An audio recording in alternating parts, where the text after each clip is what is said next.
Mr. Danielson will be filming us today. So thank you for being here, Bruce. And tonight we've got Mr. Jerry Fogg with us, and Jerry is going to not only provide us with a prayer, but also a smudging. And it is a service that is really special. And Jerry, we would again welcome you, and please lead us in this invocation, please. Thank you, Mr. Mayor. You're welcome. Let us pray.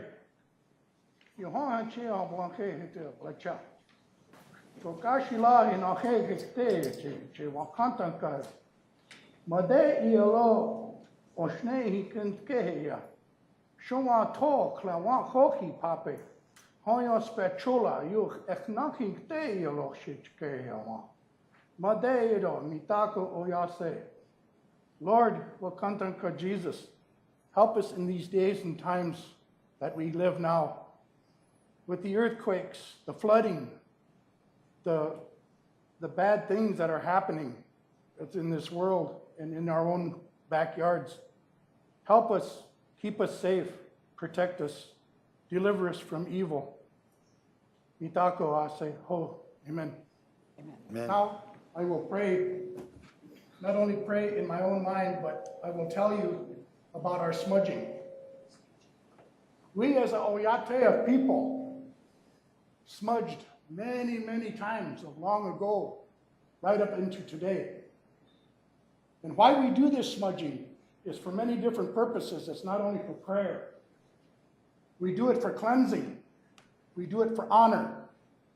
We do it for doing the right thing. And basically for telling the truth when it comes out of our mouth and people understand what we say. We smudge to the west when we start. Usually we smudge to every individual person, but in this time here, we don't have that much time in here. But we smudge to the four directions. And when we do this, we are cleansed. We start anew, and we have good tidings. We smudge to Mother Earth. We smudge to Father Sky. And we bless ourselves and do the right thing that we should do. Tememito, mitako oyase, oche, hidama. Thank you, man.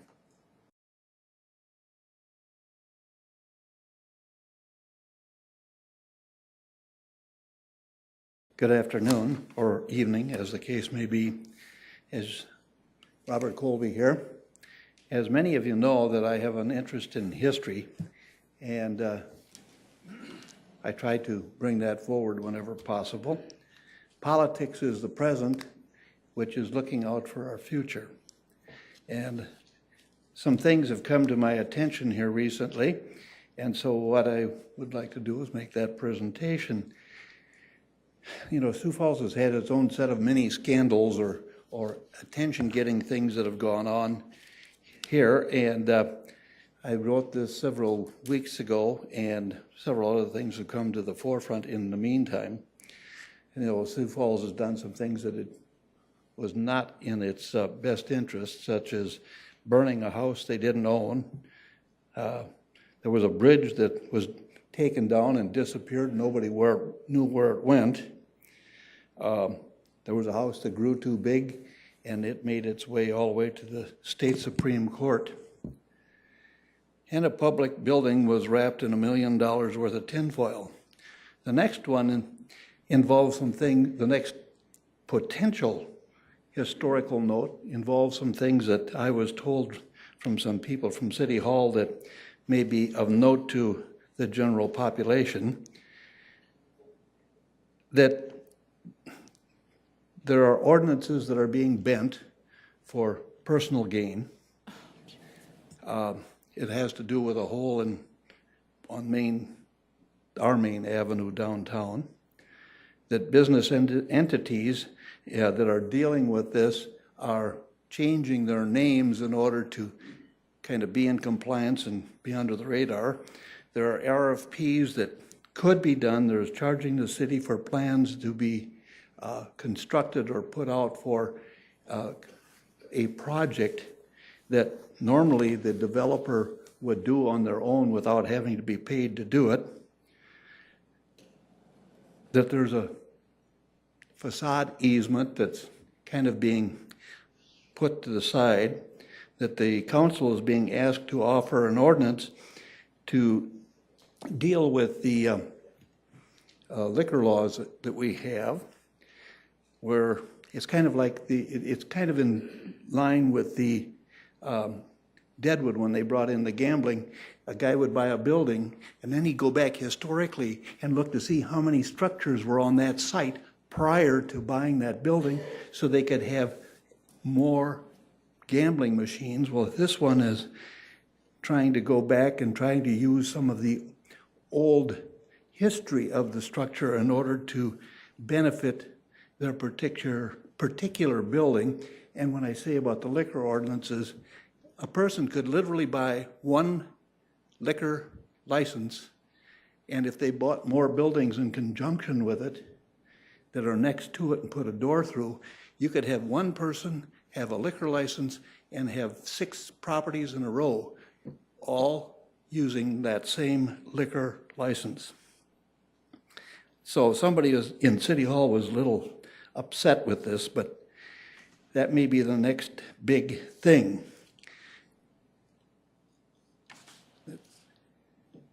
Anyhow, to go on, we had a large hole in the street that took a long time to get filled in, and they used to call that the Hansen hole. We have another hole that is getting filled in, and we're looking for a name for that. It would look like that the people who are dealing with this particular redevelopment are hoping to get the same people involved to negotiate with them that negotiated our ambulance contract and our performance center contract, where who came out best in that deal? It wasn't an even negotiation. It seemed like everything flowed away from the people to some private person's pocket. My grandmother, as we dealt with some of the historic things here with Mr. Fogg, my grandmother used to say, if I did something wrong, she'd go like this. And then she'd say, fee, fee. She was a Swede. And that meant you did something wrong, don't do it again. Mr. Colby, thank you very much. And myself. Folks, is there anybody else who want to engage the council? Welcome. Scott Harrisman, Sioux Falls. I was watching the information all today about the siding settlement. And, you know, I'm not going to go into my opinion about a lot of the stuff that was said and what's happened, and I've been following this a long time. I think that the council touched on many issues. The one thing that I took from the whole thing was that since the administration is not willing to release the Judd Allen report, even though legally they can, I think the council, the next step they should do is forget about any more meetings or working sessions or anything like that, is write a resolution that would take some money out of the building fund, which I understand has almost $3 million in it. Take some money out of there and file your own independent report. Now, why should the council do this? Well, we've been told that we need to take the administration's word that it's structurally sound. Well, we were supposed to take the word on the siding settlement, and we found out it was about a roof. My thing is that I think to be proactive, the council needs to do this study so that they know in the future, 5, 10 years down the road, do we need to fix anything? Maybe we don't. But why not just spend the money now and figure it out? Second thing I want to talk about is also from the informational meeting and has nothing to do with the roof or the siding or whatever. It has to do with the way a certain counselor treats another counselor here week after week after week. It's getting old. He's been treating her this way ever since she's taken office. Scott, I'm going to ask you to respond to the body as a whole, please. Thank you. I never said who they were. Yep. Again, as a whole, please, Scott. And you can do it. You can still make your point by doing it that way. I'm not your peers, you're your peers. Each other are your peers. You're equal up here. And you need to treat each other that way. If you have an issue with one of your peers, take it up with them outside of the chambers, not here. It's disrespectful. I'm tired of it. It's quite disgusting, actually. Threatens with ethics violations, threatening this, threatening to kick you off, threatening to change. Well, we changed the election rules so that, you know, people have to get more. I mean, it's just, that's not what government is supposed to do. You're supposed to work together. Get with the program, man. Thanks, Scott. Folks, anybody else? Welcome. Welcome.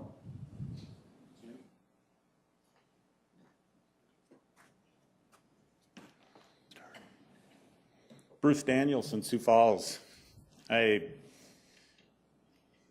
just want to say today has been an interesting stop on a 3-year journey to try and get some answers on construction manager at risk and the way it's been done. And it got me thinking over the weekend about some things that I've been sort of collecting over time. I want to say thank you for adding the Event Center settlement agreement to my bag of things. I found my Denny Sanford Premier Center car charger for my phone. Been very handy. Yeah, and I came across my Midco pool blanket that came from the little ceremony that was held out there when Midco decided to put their name on the building. Then I started looking through here, and I find a watertight water shield that could have gone on the event center, but the city decided that they were too cheap to use it. I have the commercial Tyvek wrap that I could show any one of you so that you can see what could have been used on there. You know, as I got digging through here, I found, oh, yeah, here's the composite siding that could have gone on the building. It's nice siding, and I've put up this siding. It's good stuff. So then, you know, then I started digging in my bag here, and oh, look at that. Petitions from different projects that we've decided that we should fight because we weren't getting the straight answer on things. You know, we kept getting all these really interesting ways of looking at things, and we never could quite get straight answers. So, you know, there were petitions that were circulated. You know, then I found, oh, gosh, there's rubber roofing material. You know, this is all part of what this siding settlement was supposed to be about. Well, if that doesn't work, then we've got the waterproof bags that came from the Midco grand opening that you can put your cell phones in and so on. So when the walls leak and everything leaks, we can just throw our cell phones in that and continue enjoying the shows. So when I got down to the end of it, gosh, I found my reading material that I've been keeping lately. And I just want everybody to realize what we've gone on. And I recently got a National Geographic that I thought was very appropriate for what we've been going through lately. And I just wanted you to get to see what I've been thinking about for the last 3 years. So I thank you very much. I look forward to getting more answers in the near future. And I plan to keep working to give you guys more answers. If you're interested in asking, any one of you can call me, and I would be glad to tell you even more than what you learned today. Thank you.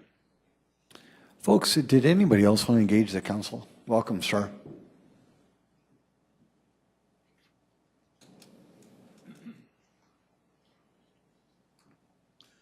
I'm Claire Halverson, longtime resident of Sioux Falls.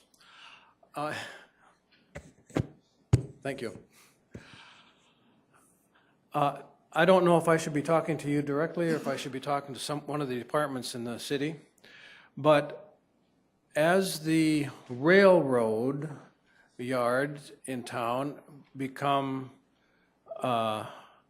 property of the city, I would very much like to see a museum set up showing the history of the railroad in Sioux Falls.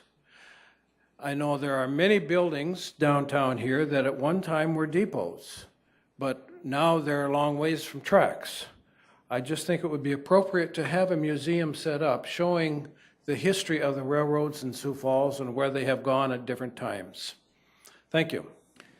Mr. Elverson, thank you as well. If you want, we'll, Jim, could you get this gentleman's contact information, sir? And we'll give you a good understanding of what's going to happen there, including some historical things involving the railroad. Council, I hope you don't mind if I engaged Mr. Halverson in that way. Folks, anybody else want to engage the council? Welcome.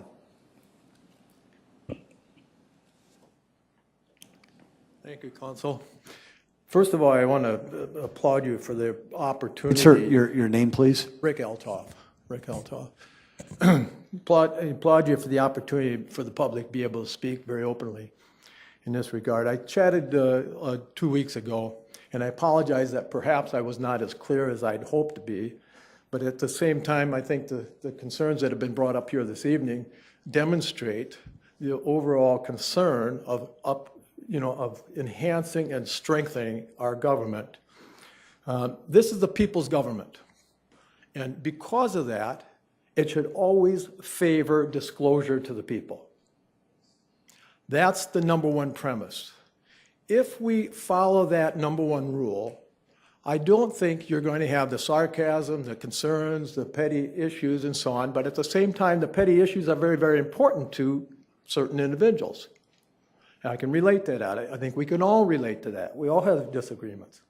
But it's absolutely essential to favor the citizens and public information, full disclosure for the citizens, because it's the people's government. You know, I don't think anybody's concerned about paying taxes. They don't mind paying taxes if they have confidence that the expenditures are beneficial, of value, and fair to the citizens. It's outrageous, however, when citizens' monies are used to deny citizens' rights. And that's what we continue to find, not only here, everywhere in this country. So, but where do we start? We start here at our home base. We've got to start here, uplifting it, growing it, enhancing it, making our citizens, or allowing our citizens to be involved, to be part of the process. It's outrageous, as I mentioned, to have those monies, and you see it all the time. I'm thinking, wait a minute, you got city government suing school government. All the governments are suing everybody, and governments currently are suing private citizens for trying to get free access to information, which is rightfully theirs. In my opinion, a fraud was perpetrated on the citizens with the misrepresentation that was disseminated, and most importantly, there was a great amount of credibility and trust lost unnecessarily toward our government. Unnecessarily, all this energy, monies, and everything have been lost because it's an uncivil expenditures. You know, with that being said, I would simply say that I pray that we be mindful of the need of integrity and service toward the people. Thank you. Thank you, Mr. Altaf. Folks, anybody else? Don't come back now. Here. Security, escort this gentleman out, please. Come on, Soda Pop, let's go.